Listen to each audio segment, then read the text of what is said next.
De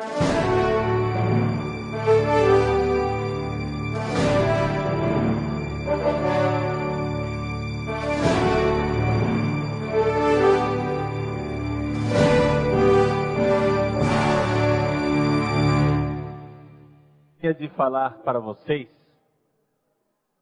a respeito de toda essa confusão que está acontecendo ao redor da pessoa de Jesus, especialmente com esse filme, O Código da Vinci. O livro já vendeu horrores e já fez coisas terríveis.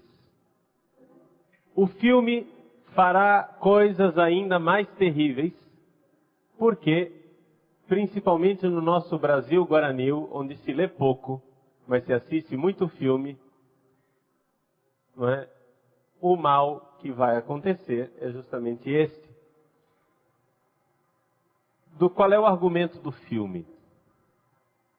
O argumento do filme é o seguinte. Existe um evangelho chamado Evangelho de Maria Madalena. É um evangelho apócrifo que foi escrito mais ou menos no século III. É difícil datar os evangelhos apócrifos, como aliás é difícil datar também os evangelhos canônicos com precisão. Mas a gente consegue acertar o século, mais ou menos. Então, no 3º século depois de Cristo, havia este evangelho. E o que é que diz o evangelho? Primeiro, vamos entender o que diz o evangelho apócrifo de Maria Madalena, para depois entender o que é que diz o Código da Vinci de Dan Brown. Primeiro, o Evangelho de Maria Madalena diz que Jesus tinha um discípulo amado. Esse discípulo amado, que está lá no Evangelho de João, era Maria Madalena. E que o discípulo amado, que se reclinou no peito do Mestre na última ceia, foi Maria Madalena. Tudo que se refere ao discípulo amado no Evangelho de João, na verdade não era São João coisa nenhuma, era Maria Madalena. E neste Evangelho de Maria Madalena, lá pelas tantas, Jesus dá um beijo na boca de Maria Madalena. Essa é a história. Além disso, o Evangelho de Maria Madalena traz vários ensinamentos de Jesus, com um certo sabor gnóstico, etc. Mas para por aí a conversa do Evangelho de Maria Madalena. Agora, em cima disso, o senhor Dan Brown montou o seu livro, que diz ele que é um livro de ficção. Ele diz que é um livro de ficção para se defender. Mas todo mundo que leu o livro e que não tem fé sólida, termina de ler o livro e diz, é verdade, é isso mesmo. A Igreja Católica está nos enganando. Qual é a história do filme e do livro? Que Jesus teve filhos com Maria Madalena. E estes filhos de Jesus continuam por aí, a descendência deles, né? Então haveria gente descendente direto de Jesus nesse mundo. Além disso, ele coloca no meio toda a história de que existe uma ordem religiosa dentro da igreja que sempre guardou este segredo. E que, aí no meio, toda a questão dos ossos e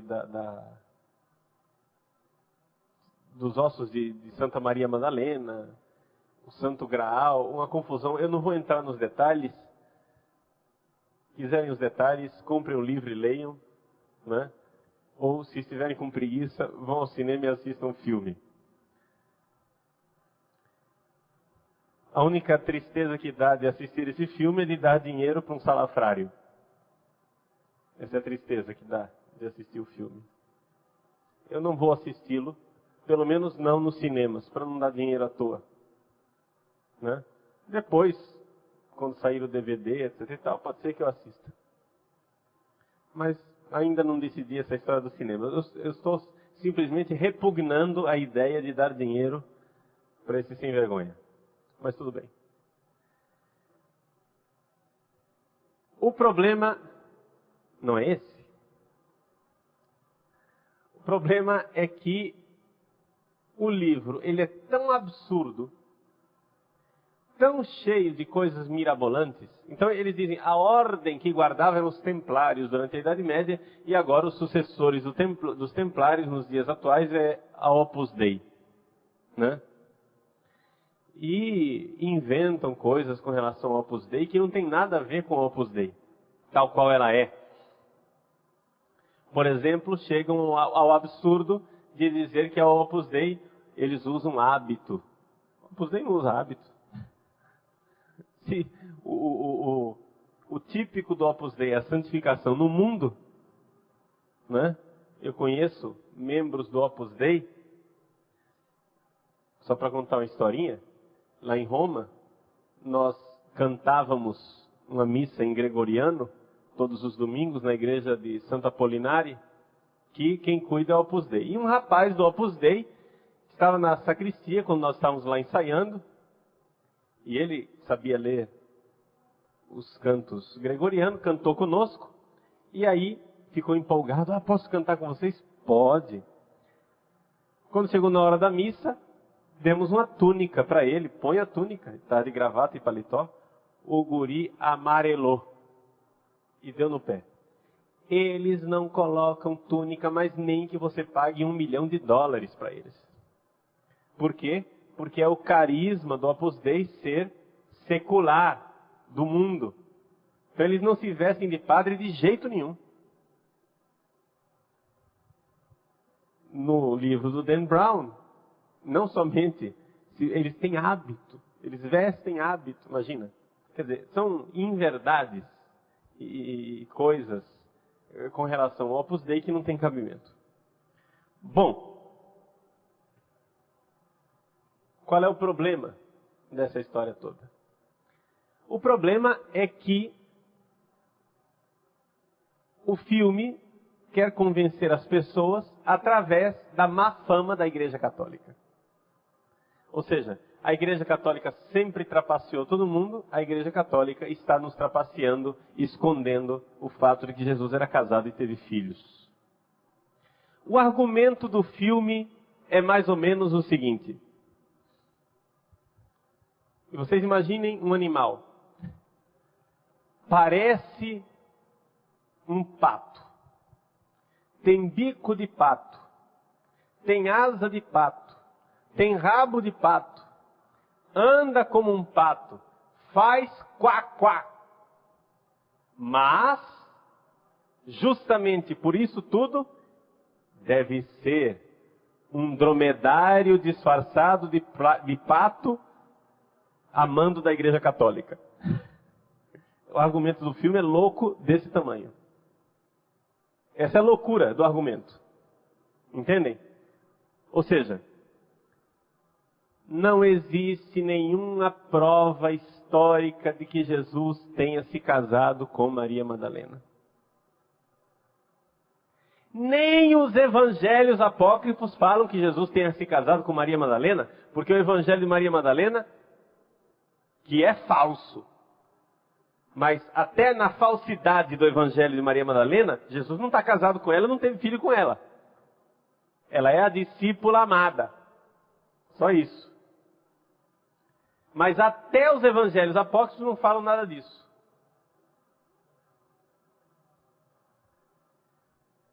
Se existe algum indício de que talvez Jesus tenha tido alguma coisa com Maria Madalena, está no evangelho de Maria Madalena, que foi escrito quando? No 3º século. Ou seja, já fazia 2 séculos que os apóstolos tinham morrido. Ou seja, o Evangelho de Maria Madalena é 2 séculos mais velho, mais novo, mais recente do que os evangelhos verdadeiros. Mas qual é a argumentação que eles fazem? Eles fazem a argumentação assim, vejam só. Jesus teve mulher, teve filhos. A Igreja Católica mandou queimar os livros que provavam isso. E a prova de que isso é verdade é que não se encontra nenhum livro que prove isso.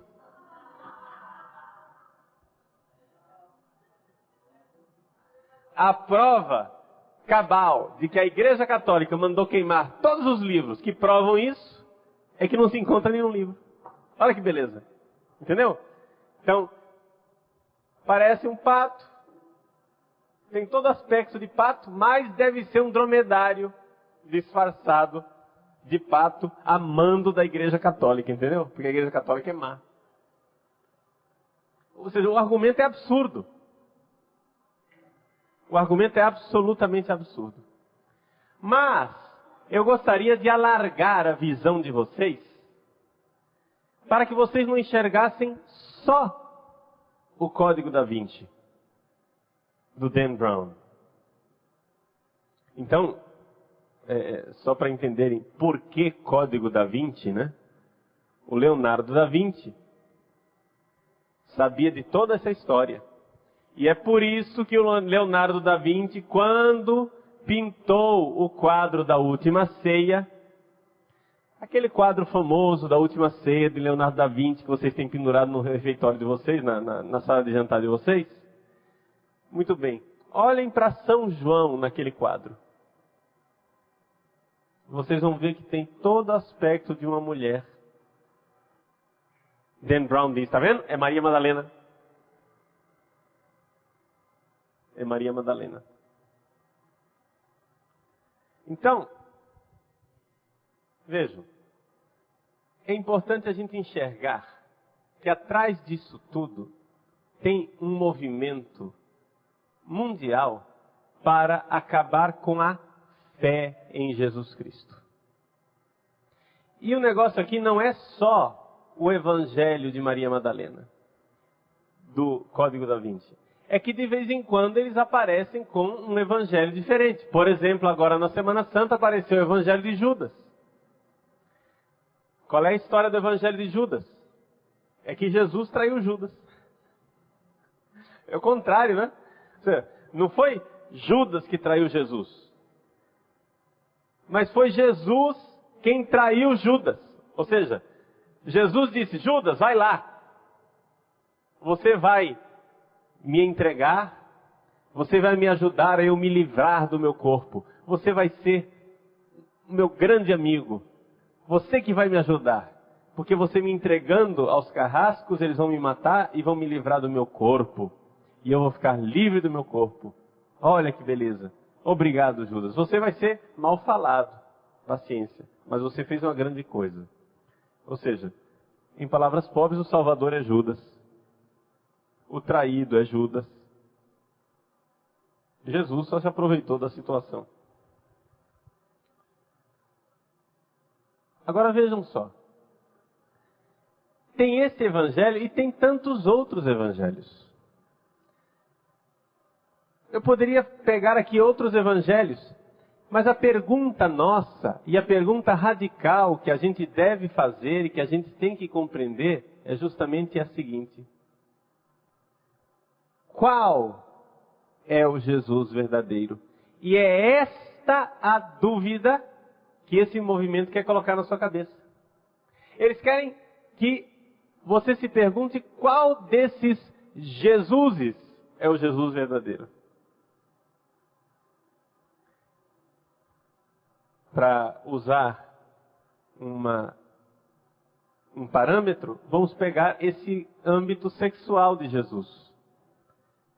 No Evangelho de Judas, Jesus é um assexuado. Jesus não tem sexo, muito pelo contrário, ele odeia o corpo dele. Ele quer se livrar do corpo dele. Judas, vai lá, me entrega, porque eu estou prisioneiro no meu corpo, né? E eu preciso me livrar do meu corpo. E então Judas vai lá, entrega Jesus e ele se livra do corpo. Vejam, no evangelho de Judas, Jesus é um assexuado.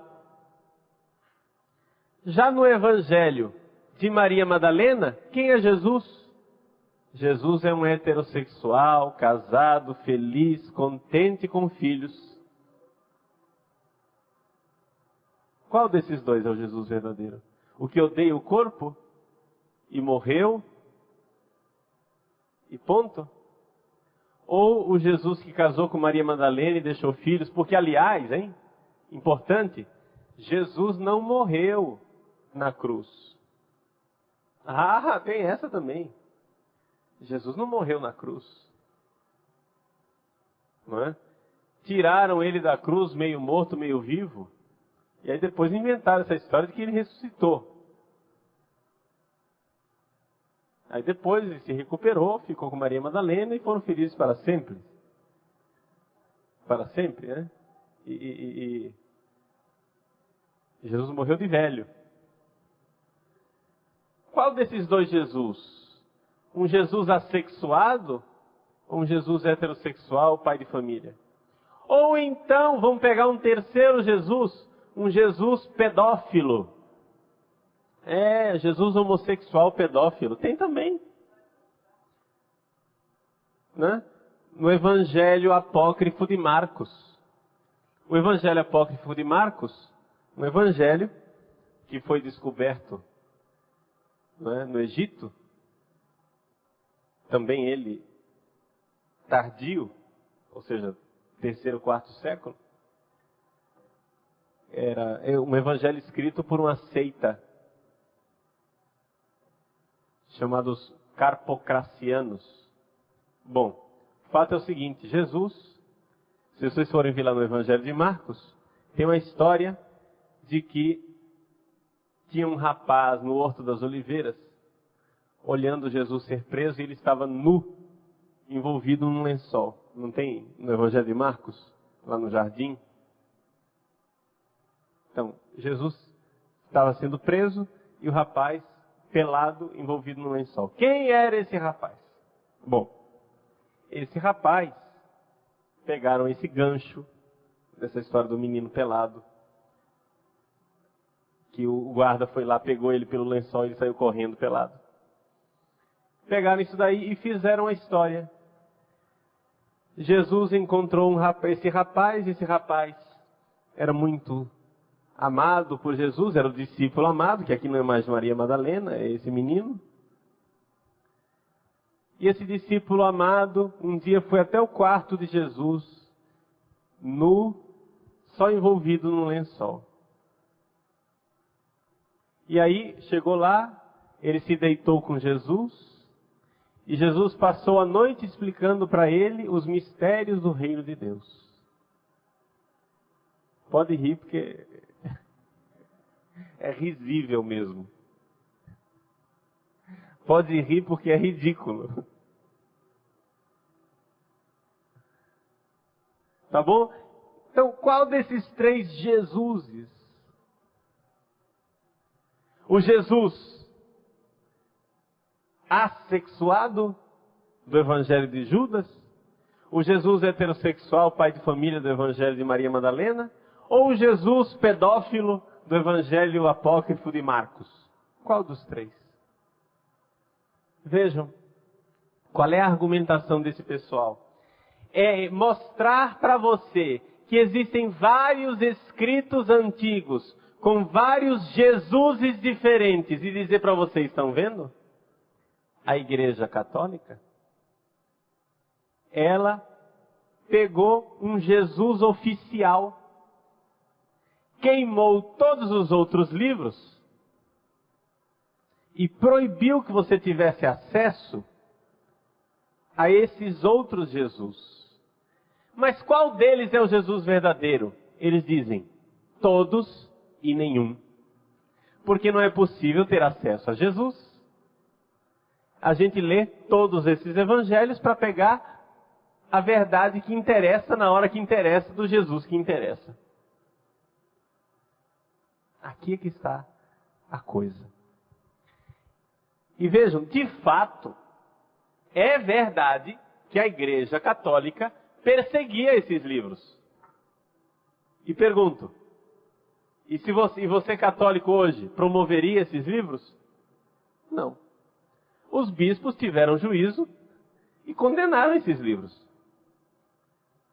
Claro que as pessoas, os heréticos, os hereges, seguidores dessas heresias, esconderam os livros. Vários desses livros foram escondidos num quartinho em Alexandria. E aí eles foram e construíram uma parede na porta. E esse quartinho ficou durante séculos sem que ninguém soubesse que esse quarto existia. Aconteceu que durante o século XX, em Nag Hammadi, no Egito, estavam fazendo uma reforma na casa, furam a parede, e encontra lá um bando de manuscrito com esses evangelhos gnósticos.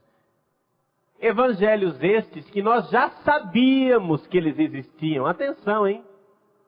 Nós já sabíamos que eles existiam. Ah, o evangelho de Judas foi descoberto. Não, calma. Nós já sabíamos que eles existiam através dos escritos dos santos. Santo Irineu de Lyon comenta vários desses evangelhos, mostrando os erros deles e dizendo o que é que eles dizem. Eles não guardaram o livro, porque não precisava, mas a igreja já sabia há muitíssimos séculos que esses evangelhos existiam e que existia essas conversas a respeito de Jesus, essas histórias a respeito de Jesus. Só que a igreja nunca aceitou isso e não vai aceitar, porque esse não é o Jesus verdadeiro. Porque todos esses evangelhos foram escritos muito tempo depois de Jesus. E a igreja nunca aceitou isso como sendo a verdade. Então a igreja, de fato, quis eliminar esses livros. Mas não era novidade que eles existiam. Então nós já sabíamos que existia um evangelho de Judas. E que esse evangelho de Judas falava que Judas, na verdade, tinha prestado um serviço para Jesus. Exatamente tudo aquilo que foi publicado agora pela National Geographic, como se fosse a coisa mais nova do mundo. Bastava fazer um curso de patrística, ler os livros de Santo Irineu, que você saberia. Mas eles querem escandalizar. Entenderam? O intuito deles é escandalizar. É aparecer para vocês como se eles fossem os maiores benfeitores da face da terra. Eles estão contando para vocês a verdade que a malvada Igreja Católica sempre escondeu de vocês. Agora, o problema aqui não é somente esse. O problema é mais sério e é mais grave. O problema é o seguinte: eu não sei como é que depois desta história toda, os nossos irmãozinhos evangélicos protestantes vão continuar de pé. Não sei. Vou dizer por quê. Porque eles, a vida inteira, já faz 5 séculos que eles repetem a seguinte bobagem. Atenção, esta frase que eu vou dizer agora, ela é bobagem. Bíblia, sim.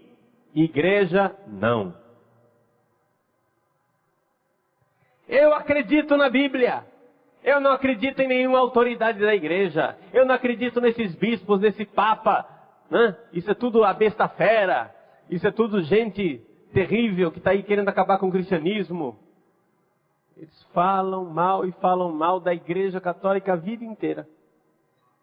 Pois bem, eles dizem Bíblia sim, Igreja não. Eles acham que podem crer na Bíblia sem crer na Igreja. Esse é o problema dos evangélicos. Nós cremos na Igreja. Pelo menos é isso que eu acho que vocês creem, né? Não sei. Todo domingo a gente se levanta na missa e diz, creio na Igreja. Não é isso? Creio na igreja. A igreja ela não é só sujeito de fé. A igreja não é somente a igreja que crê. Mas a igreja também é objeto de fé. A igreja também é a igreja que deve ser crida. Deve ser acreditada. Eu tenho que crer na igreja. Porque se eu não crer na igreja, meu irmãozinho, eu também não serei capaz de crer em Jesus. Acompanhe agora, porque agora chegamos ao centro daquilo que eu gostaria de ensinar hoje para vocês. Não é possível crer em Jesus sem crer na igreja. Se você acha que você crê em Jesus e não crê na igreja, meu irmão, prepare-se. Mais cedo ou mais tarde você deixará de crer em Jesus. Existe um complô para acabar com a sua fé. A sua fé em Jesus.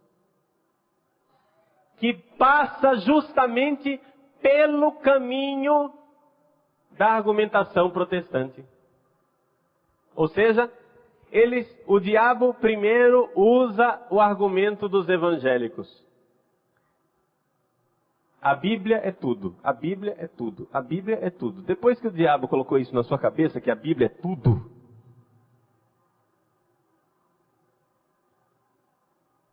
aí depois ele vai e mostra para você que a Bíblia, na verdade, são 27 livros para considerar só o Novo Testamento. Vamos deixar o Antigo Testamento de lado para não dar confusão.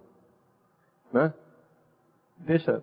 Põe no arquivo, não vamos brigar com o Antigo Testamento não, porque aí vai dar confusão. Porque no Antigo Testamento os protestantes dizem que são não sei quantos livros, nós dizemos que são outros tantos. Não vamos entrar nessa briga não. Vamos ficar no Novo Testamento, que tanto nós como os protestantes estamos nos 27. Vamos ficar aqui no acordo.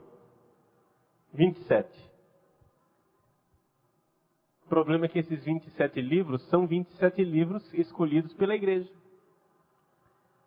E quem disse que são esses 27 e não 26 e nem 28? Ou não são outros também? Porque o evangelho de Maria Madalena não entrou, de Judas não entrou, mas não somente. Tem esse evangelho apócrifo de Marcos, tem vários evangelhos de Tomé, não é? Carta de Barnabé, Apocalipse de Enoque, Pastor de Hermas.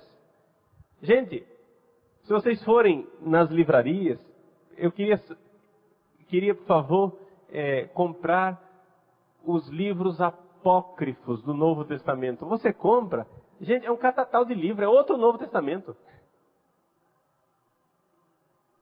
Tem quantia de livro.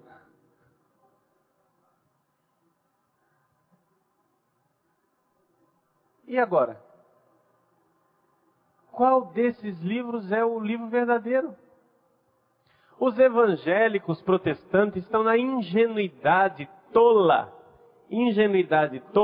de achar que não, esses 27 livros são os 27 livros da Bíblia, do Novo Testamento, porque houve um grande consenso e todo mundo estava de acordo e todo mundo aplaudiu e que beleza, isso foi um dom, uma graça de Deus infusa assim na igreja, vum, e a igreja de repente todo mundo ficou de acordo. Não é verdade?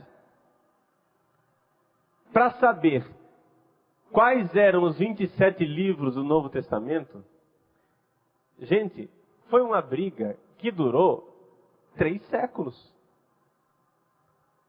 Durou 3 séculos. Por quê? Porque tinha muita gente influenciando e querendo tirar livro, colocar livro. Tinha um herege chamado Marcião, que ele queria acabar quase com todos os livros do Novo Testamento. Ele não aceitava nenhum, quase. Ele só aceitava o Evangelho de Lucas e as cartas de São Paulo. O resto, tudo para ele era lixo.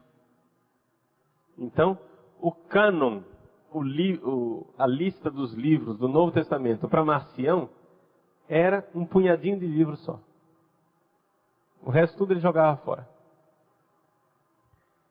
Enquanto os gnósticos, por exemplo, queriam colocar muito mais livro.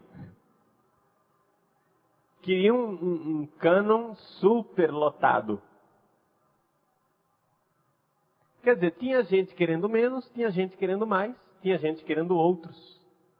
Basta estudar a história, não precisa acreditar em Padre Paulo.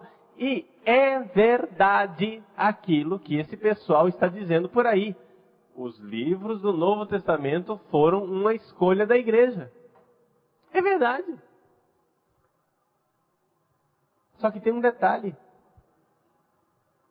Nós cremos na igreja. Espero, pelo menos, que você creia. Se você não crê na igreja, meu irmão, boa viagem. Porque a sua fé em Jesus Cristo deve estar profunda e seriamente abalada. E deve ficar mesmo. Deve ficar mesmo. Por quê? Porque quando você descobre que quem fez a Bíblia foi a igreja, que igreja? A igreja católica. Essa igreja aí toda cheia de pecados. Essa igreja cheia de misérias. Essa igreja que fez a Bíblia. Ah, não acredito. Essa igreja aí da pedofilia, desses pecados medonhos, né? Essa igreja que fez a Bíblia, ah, como é que eu vou crer nessa igreja? Como é que eu vou acreditar nisso? Entenderam o problema? Eu sei que eu estou pondo minhoca na sua cabeça, mas eu quero que você entenda o problema antes de eu te dar a solução. Se eu estou te colocando em crise, então eu estou conseguindo aquilo que eu quero. Eu quero colocar você em crise. Eu quero que você entenda um problema. Eu quero que você entenda o problema. Eu quero que você entenda aquilo que os santos padres nos dizem desde o princípio. Santo Agostinho está no nosso catecismo. Catecismo da Igreja Católica. Santo Agostinho diz o seguinte, preste atenção nessa frase, porque ela é a nossa fé católica, hein?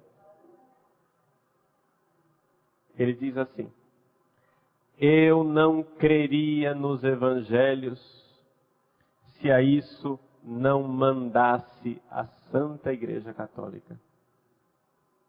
Se a isso não me mandasse a Santa Igreja Católica. Eu não creria nos evangelhos se a igreja não me mandasse crer nos evangelhos. Quem está dizendo isso é Santo Agostinho. Gente, esta é a fé da Igreja Católica. Bem-vindo à Igreja Católica. Bem-vindo. É isto, Igreja Católica. Você tem que crer na igreja. Calma que eu vou explicar como. Você ainda não está entendendo como que você vai crer nessa igreja, né? Pecadora, cheia de gente da pá virada, né? Calma. Mas eu quero que você entenda que essa sempre foi a fé da igreja. Como é que nasceu a Bíblia? Essa é a grande pergunta. Vamos então responder essa pergunta. Jesus, primeiro, vamos deixar bem claro. Jesus não escreveu livro algum. Jesus, segundo os evangelhos, sabia escrever.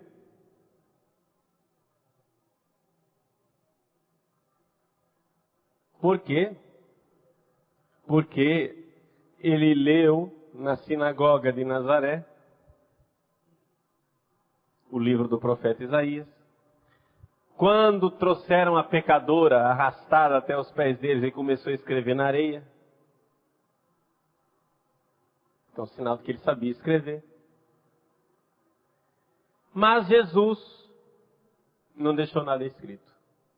Aquilo que ele escreveu na areia, na esplanada do templo de Jerusalém, o vento e a chuva apagou. Não havia nenhum gravador na época, nenhuma câmera para registrar o que Jesus estava dizendo. Nós não sabemos o que Jesus disse a não ser pelo testemunho da igreja. Não tem outro jeito. O que aconteceu? Quando Jesus morreu, os apóstolos que ele escolheu, teve um que gorou, né? Não deu certo. Judas. Mas os outros 11 ficaram, escolheram mais um sucessor, Matias. Esses 12 apóstolos receberam o Espírito Santo em Pentecostes. E esses homens que antes eram medrosos e incapazes de fazer algo de bom, se tornaram homens destemidos, cheios de fé e cheios de Deus, porque só o Espírito Santo é que dá para a gente força de entregar a vida. Entendeu o problema? Se você não tem o Espírito Santo, meu irmão, você vai ficar realmente dentro do seu quarto, tremendo de medo. É interessante. Eu não sabia disso, né? Fiquei sabendo, por isso que é bom conversar com um psicólogo. Estava conversando com o Roberto Tamashiro, que é psicólogo lá do seminário, essa semana. Ele me dizendo que não existe remédio para medo. Remédio psiquiátrico para medo não existe. Tem remédio para ansiedade, remédio para o sono, remédio para depressão, mas remédio para medo não tem. Eu não sabia disso. Besta que eu sou, né? Ignorante. Fazer o quê? Fiquei sabendo, não tem remédio para medo. O único remédio para medo que eu conheço chama-se Espírito Santo. Que é aquele que é a presença que está do nosso lado, que nos dá força para nós entregarmos a nossa vida e enfrentarmos. É Ele que nos dá costas quentes, é o Espírito Santo. Esse amor de Deus Pai que é derramado em nós. O Espírito Santo é o amor de Deus Pai que é derramado no Filho. Jesus, em primeiro lugar, e nós, que somos membros do corpo de Cristo. Pois bem, os apóstolos receberam o Espírito Santo. Gente, os protestantes, eles acreditam que os apóstolos foram inspirados por Deus para pregar o Evangelho e que os apóstolos foram inspirados por Deus para escrever os livros do Novo Testamento. Eles acreditam nisso. Até aí nós estamos de acordo. Que por inspiração divina, eles escreveram os Evangelhos. Só que o desacordo começa no seguinte: do que adiantaria Deus inspirar a boca do pregador, se ele não inspirasse também o ouvido daquele que recebe a pregação? Entenderam o problema? Quando a gente reza pedindo a Deus o Espírito Santo para uma pregação, nós estamos pedindo a Deus o Espírito Santo que ele venha no pregador, mas também venha em quem vai ouvir a pregação. Porque se quem ouvir a pregação não receber o Espírito Santo, a pregação não adianta de nada. Nós, igreja, cremos que o dom de Deus, a graça de Deus, ilumina não somente os nossos pregadores, mas ilumina também aqueles que recebem a pregação. Existe um dom que é dado na boca do profeta, mas existe um dom que é dado no ouvido do povo. É aqui que entra um pouco o desacordo com os evangélicos. Do que é que adiantaria Jesus garantir infalivelmente aos apóstolos a inspiração de falar e de escrever, se não desse à igreja dos tempos que viriam depois, ou seja, aos nossos bispos, a garantia de que eles são capazes de distinguir o verdadeiro Jesus do falso Jesus. Porque, gente, mas Nós sabemos porque quem escreveu o Evangelho de João foi João. Quem escreveu o Evangelho de Marcos foi Marcos. Quem escreveu o Evangelho de Lucas foi Lucas. Tudo bem, mas e o Evangelho de Tomé? Tomé também não era apóstolo? Ah, mas não foi Tomé que escreveu. Que garantia que você tem? E hoje em dia, com os estudos históricos, nós também temos nossos pontos de interrogação com relação aos autores do Evangelho. Por exemplo, eu creio que foi São João quem escreveu o Evangelho de João. Mas é também certeza absoluta que ele não escreveu tudo que está ali. Entende? Que passou por uma equipe de redação. Entende? Que São João deixou alguma coisa, mas que depois houve gente que costurou, que acrescentou, que tirou, que pôs, que remodelou. Por exemplo,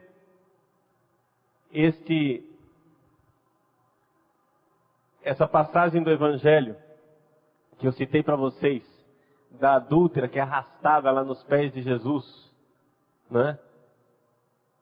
Está no Evangelho de João, mas é certeza que não foi João que escreveu. Porque o estilo é completamente diferente do Evangelho de João. É mais parecido com o estilo do Evangelho de Lucas.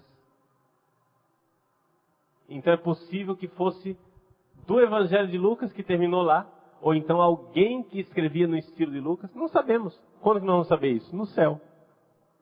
Então veja, nós não temos essas garantias humanas. Garantia humana nós não temos. Humana não. Nós temos a garantia da fé, que é a seguinte: que os nossos bispos, meus senhores, é isso que eu estou falando. Agora sim, hein? Complicou. Pode coçar a cabeça, que complicou. Os nossos bispos, sim senhor, esses aí. Estes homens frágeis, pecadores, como nós. Como nós. Porque quando tem um bispo santo, etc e tal, glória a Deus. Mas infelizmente, não parece que seja a maioria. Tem bispo santo, não tem? Tem. Mas a maioria parece que é mais ou menos como a gente, assim, né? Pois bem, os nossos bispos, meus senhores e minhas senhoras, tenha fé, creia nisso. São inspirados por Deus para nos dizer onde está a doutrina da fé e onde está Jesus. Se não tiver isso, pode pôr a viola no saco e ir embora para casa. Atenção, não é um bispo sozinho. Eu não estou falando do Milton Santos. Não. Um bispo sozinho pode ser um herege. Mas eu estou falando dos bispos do mundo inteiro unidos ao Papa. Os bispos do mundo inteiro unidos ao Papa, eles não erram em matéria de fé. Eles têm, antes de tudo, antes de ter o dom de ensinar, o maior dom de um bispo não é o dom de ensinar. Esse é o segundo maior. O maior dom de um bispo é o dom de ouvir. Foi assim que foi feita a Bíblia. Os bispos, no início da igreja, a maior parte deles eram analfabetos. Vocês sabem disso, né? Como São Pedro, provavelmente era analfabeto, pescador. Né? São Pedro não escreveu as cartas de São Pedro. Tinha Marcos, que era o tradutor dele. Né? João Marcos era o tradutor. São Pedro pregava mais ou menos como prega o padre Robert de Grandes e outros padres que vêm aqui que precisam de tradução, né? Ele falava em aramaico mastigado, e aí Marcos falava em grego elegante, né? Pois bem. Então os bispos, a maioria, eram analfabetos. Mas alguém chegava com um livro. Olha, seu bispo, tem este livro aqui. Fala de Jesus. O bispo se sentava e dizia, lê para mim. Aí o rapaz lia, né? Início do Evangelho de Jesus Cristo, Filho de Deus. Naquele tempo, João Batista começou a pregar no deserto. E aí vai. O bispo ouvia e dizia: esse é Jesus. De ouvir, ele reconhecia a voz de Jesus. São João: as minhas ovelhas reconhecem a minha voz. De ouvir. Os bispos, o bispo ouvia e disse: este é Jesus. Aí depois aparecia: olha, apareceu esse outro evangelho aqui, o que é isso aqui? Lê para mim. E Jesus beijou Maria Madalena. Não, esse não é Jesus. Esse não é Jesus. Pode jogar fora esse livro. E assim eles foram fazendo uma lista dos livros que podiam ser lidos na missa.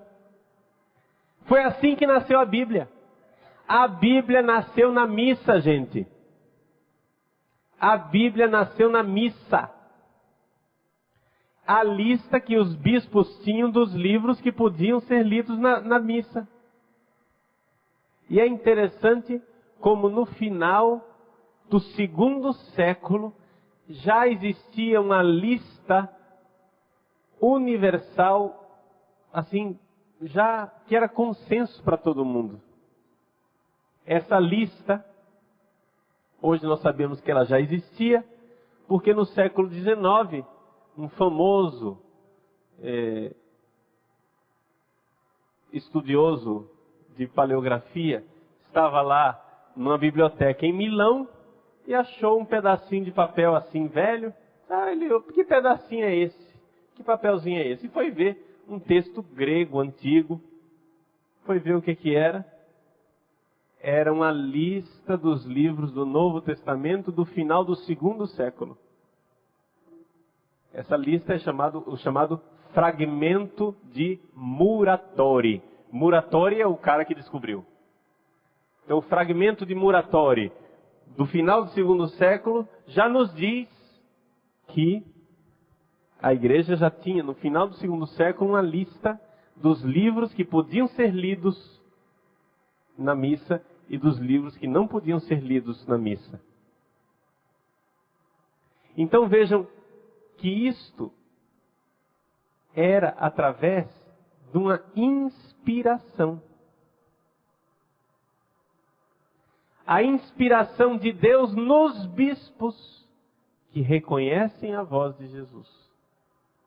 Agora, meu irmão, minha irmã, se você não crê nos bispos, se você não crê na igreja, você está em alto mar. Aí, ó, põe a viola no saco e vai embora para casa e esquece Jesus, tá? Esquece, porque você não tem condições de saber qual é o Jesus verdadeiro. Não tem como. Se não existe uma autoridade da igreja que diz: este é Jesus, este não é Jesus. Então vejam só. Vejam a artimanha do diabo. Eles primeiro tiraram nossa fé na igreja. Aí que está. O diabo quer primeiro tirar a nossa fé na igreja. Como que eles fazem isso? Primeiro começam a divulgar os pecados da igreja. Começam a divulgar como os bispos são pecadores. Como os papas também são pecadores.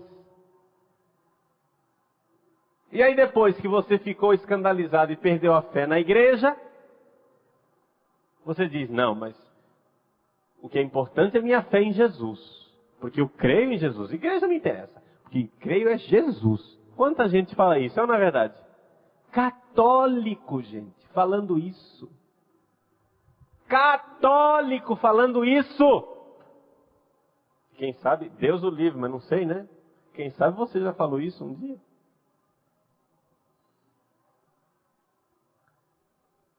Aí o que acontece? ele tira a sua fé na igreja e você acha que a sua fé em Jesus vai ficar invicta, intacta. Minha fé em Jesus ninguém abala. Mas aí ele vai e puxa seu tapete. Porque tirou sua fé na igreja e depois ele mostra: e quem disse que esse Jesus que está aí é o Jesus verdadeiro? Já que esses evangelhos foram escritos por homens, e tem outros evangelhos que dizem outras coisas e apresentam outros Jesuses. Vejam a artimanha do demônio. E vejam como a Igreja Católica é a Igreja de Cristo verdadeiramente. Porque terremoto no mundo inteiro, quem tem fé realmente católica continua de pé. Só quem já não era muito católico, estava na Igreja Católica, mas não era realmente católico, estava, como a gente diz, pererengando, né? Já estava lá e cá. Pois bem, esse daí ou vira católico de vez, ou então vai apostatar, vai deixar a fé. Não se escandalizem, não se abalem, nós veremos coisas terríveis. Nós veremos gente deixando a fé e virando as costas para Jesus Cristo. E esta é a consequência desta aventura louca chamada protestantismo. Vão pagar o preço caro de ter virado as costas para a igreja. Porque, outra frase dos Santos Padres, hoje eu estou para citar frase assim que escandalize. Não pode ter a Deus como pai quem não tem a igreja como mãe. Não pode ter a Deus como pai quem não tem a igreja como mãe. Agora, qual é o problema? Nós estamos, daí vocês veem como nós estamos assediados constantemente pelo demônio para que a nossa fé na igreja não fique de pé. Para que a gente se sinta abalado. Gente, nós precisamos dizer: Senhor, eu creio. Assim como você olha para um pãozinho frágil que parece um pedacinho de cartolina e diz: é o teu corpo, Jesus, eu não vejo, mas és tu. Olhe para a igreja na miséria e no pecado e diga: é o teu corpo, Jesus, porque a igreja é o corpo de Cristo. Creia. Perdoe os pecados dos homens da igreja, mas creia na igreja. Nenhum sociólogo é capaz de dizer o que é a igreja. Somente quem tem fé é capaz de dizer o que é a igreja. Se você não tem fé, você não sabe dizer o que é a igreja. Pense bem. Se você dá para um cientista a hóstia consagrada e manda ele analisar no microscópio, ele vai saber dizer o que é aquilo? Não sabe. Porque o que é mais importante vai escapar ao microscópio dele. Um sociólogo pode analisar a igreja quanto quiser. Se ele não tem fé, ele não sabe o que é a igreja. Meus irmãos, os protestantes não são órfãos de mãe somente porque não aceitam a Virgem Maria. Não. Eles são órfãos de mãe duas vezes. Porque eles não têm a Virgem Maria como mãe e não têm a Santa Mãe Igreja como mãe. Nós não somos órfãos. A igreja cuida de nós. A igreja nos dá isto. Agora, infelizmente, esta fé na igreja está tão abalada que tem até padres e até bispos que não creem suficientemente na igreja. Mas, padre, se o senhor disse que os bispos são a garantia, eu disse: os bispos do mundo inteiro unidos ao Papa são garantia. bispo isolado vale muito pouco. Quando um bispo quer ensinar uma ideia que é dele, porque essa é a minha ideia, porque eu sou especial, porque eu sou único, é um mau bispo. Porque bispo, se esse bichinho chamado bispo serve para alguma coisa, ele serve para não dizer nada de novo. O bom bispo é aquele que não diz nada de novo. O bom bispo é aquele que diz o que os apóstolos disseram. Nós ouvimos os nossos bispos. Nós cremos na igreja. Gente, é impressionante ver como em 2000 anos a Igreja Católica e os seus bispos sempre ensinaram as mesmas coisas. Nunca mudaram. Apesar, entrou Papa pecador, Papa menos pecador, Papa safado, Papa menos safado. Mas a igreja continua de pé. Eu falo Papa safado porque teve Papa safado mesmo. E safado no sentido mais safado do termo. Né? Mas, quando se tratava da fé, Deus colocava a mão e impedia que ele dissesse uma bobagem.